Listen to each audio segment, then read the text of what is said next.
my name is Ashley Scher. I'm the founder and CEO of ShareLove.Fund, and today we're going to do a 10-minute meditation for incarcerated women focused on finding forgiveness, especially when it comes to friends and family. The Dalai Lama is quoted to say, "Be kind whenever possible. It is always possible."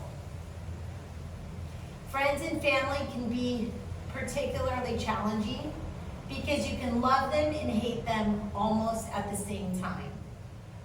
To be in a relationship of any kind requires being open to your own well-being as well as another person's perspective, faults, and needs. It takes patience, kindness, and acceptance, and interest, all the things that you are trained to do when you do these mindfulness practices. Meditations for friends and family can help overcome barriers and keep you in control of your emotions by practicing kindness and seeing that we are all human, that we are all just trying to survive and do our best. Jack Kornfield has said, quote, "Forgiveness means giving up all hope for a better past." I'm going to read that again. Forgiveness means giving up all hope for a better past. The past is the past.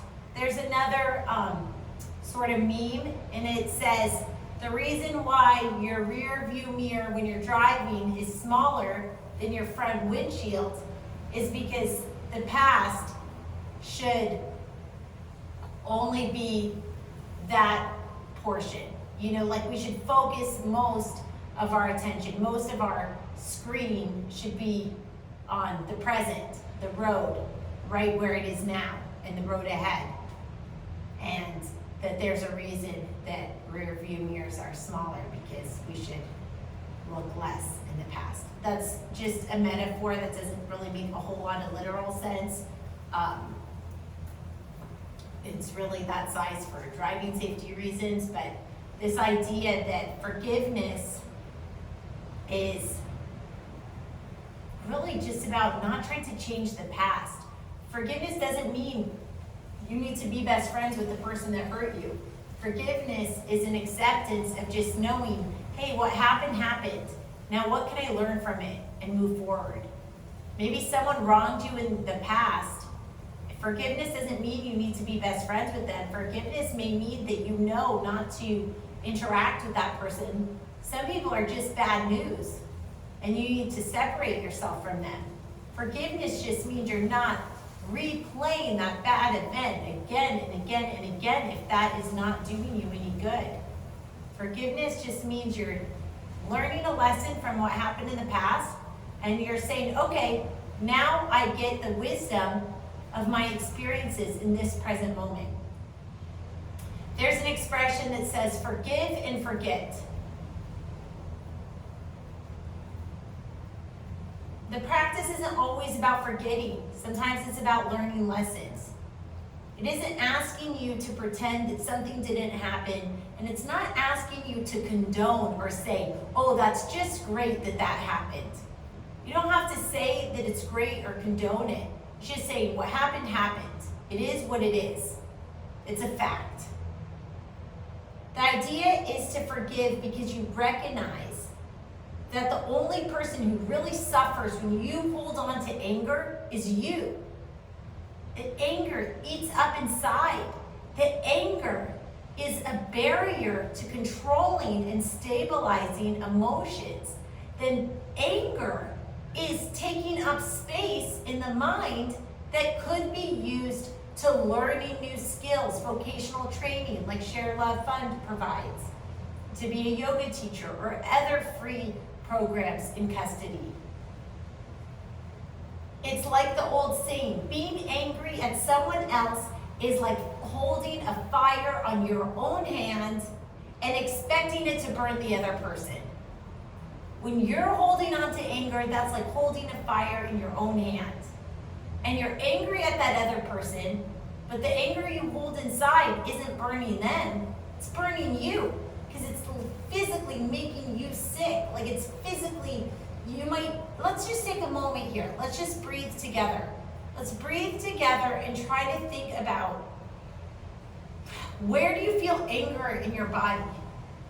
When you feel angry, do you clench your jaw? Or do you have a pit in your stomach? Or do your shoulders tense?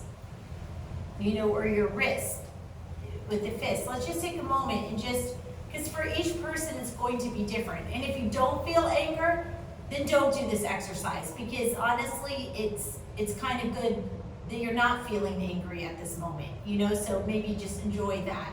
So everybody kind of modify for what works for them. Let's take a few breaths together, in the nose and out the mouth, or whatever works for you.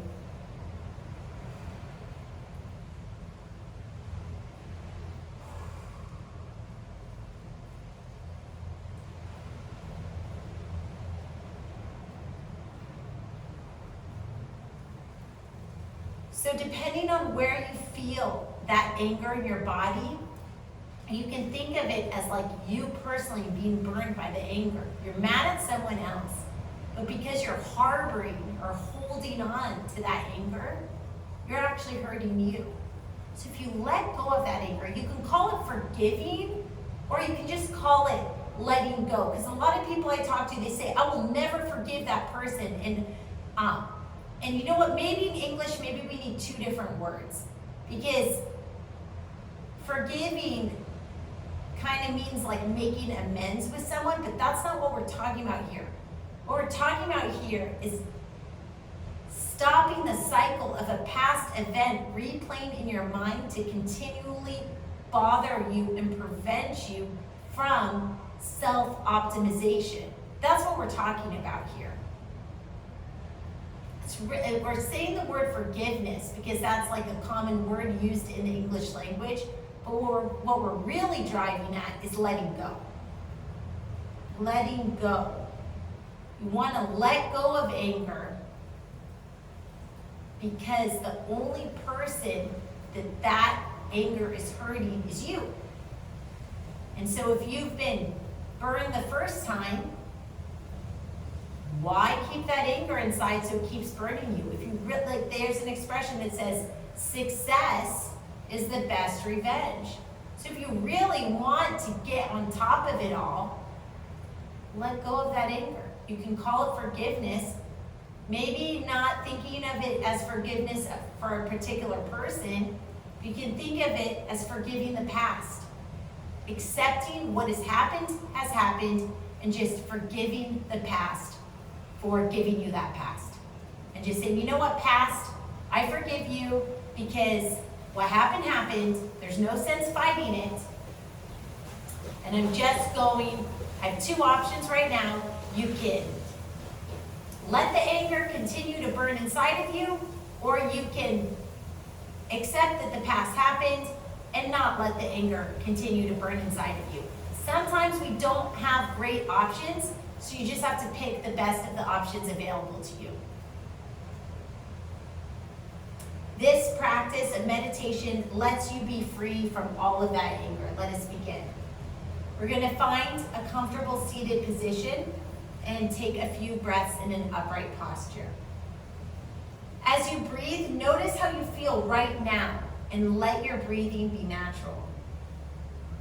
As you breathe, take a few moments to bring yourself into the present moment, really paying attention to your breath and body.